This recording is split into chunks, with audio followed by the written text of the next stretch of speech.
The insect house should be made of natural elements, like wood, without toxic paints or varnishes.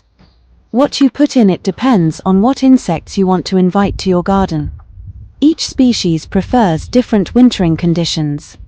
There is a zone filled with sawdust, cones, and dry leaves for ladybugs.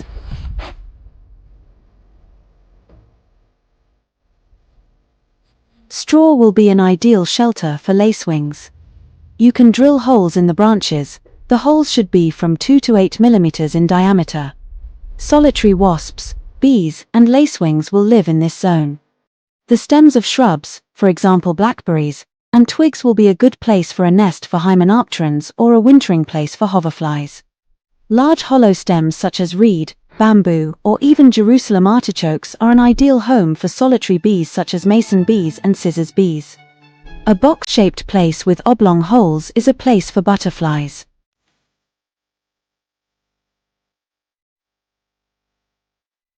The holes in the bricks provide shelter for solitary bees and the whipworm, but the holes must be no larger than 10 mm.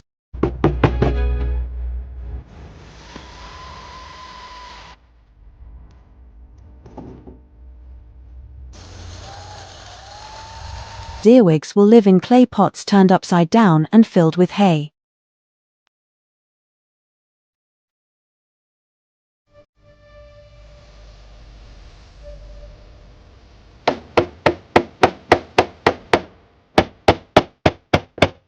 It is worth securing the elements with a metal mesh, which not only protects the structure of the house against elements falling out, but also prevents birds from pecking out insects.